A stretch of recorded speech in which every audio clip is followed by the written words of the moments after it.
Happy Thursday morning! 1 week bago maka-upload, sus! O siya, sige, let's start the day with a good mood. Bago ako mag-start magluto, maglalagay muna tayo ng sombrero. Taled yung book.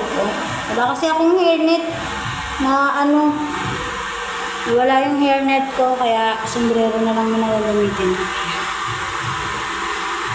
Ayan. Sombrero muna tayo.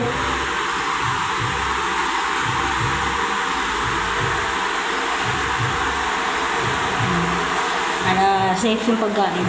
Linis. Walang buhok. At ayan nga, inumpisahan ko na nga dito magluto ng puto. So, nagpapakulo na ako dyan ng tubig. At nilalagay ko na nga sa molder yung puto mix. Bisibisihan lang ang inday nyo ngayon. Medyo matrabaho nga lang ang pagpe-prepare sa puto. At buti na nga lang katuwang ko dito yung anak kong panganay. Pagdating sa pagpiprito, siya na rin ang nag-aasikaso nun. Sa pagninegosyo, kailangan talaga ng sipag at tiyaga. At dito nga sa pag-online ko, dito na nga lang kami kumukuha ng panggastos namin sa araw-araw. Pero pag wala kaming pa-order, ganun talaga sa pagninegosyo, hindi araw-araw Pasko. Kaya habang kumikita ka, mag-ipon ka. Maging handa ka palagi sa future. Hindi yung kapag may pera ka ngayon, ubos biyaya. Kasi hindi natin alam ang kinabukasan. Kaya dapat maging handa ka palagi. At syempre, lagi ring magpasalamat sa taas sa lahat ng mga natatanggap nating biyaya. Huwag tayong makakalimot palagi sa kanya. At ayan nga, nang nalagyan ko na nga lahat yung molder, ilalagay ko naman ito sa steamer.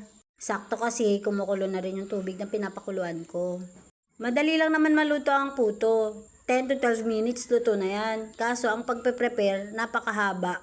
At nagpapasalamat po ako sa mga customer ko na patuloy na nagtatangkilik at sumusuporta sa aking maliit na negosyo. Huwag po kayo magsasawa Inagaan ko na nga dito ang pagluluto kasi ayoko talaga nagagahol sa oras. Ang hirap po talaga ng rush order. Doon ako pumapalpak lalo na kapag minamadali na ako sa pagluluto.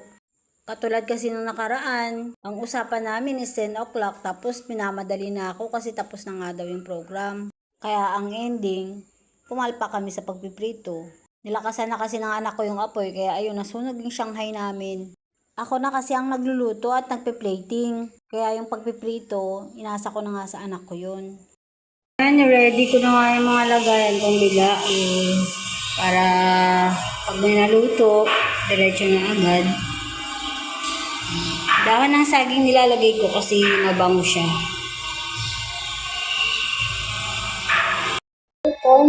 And it goes like this. Okay. Kapit na maluto. At pagkaluto nga ng puto, nilagay ko na nga agad sa pabilao. At isinunod ko na nga dito yung pagpiprito ng manok. Ako na nga muna ang nagumpisa dito dahil nagkakayod ng niyog ang anak ko. Busy na rin kasi ako dito magluto ng spaghetti, maha, ganun. Hindi na nga namin na-videohan lahat kasi nakafocus na nga kami sa mga niluluto namin.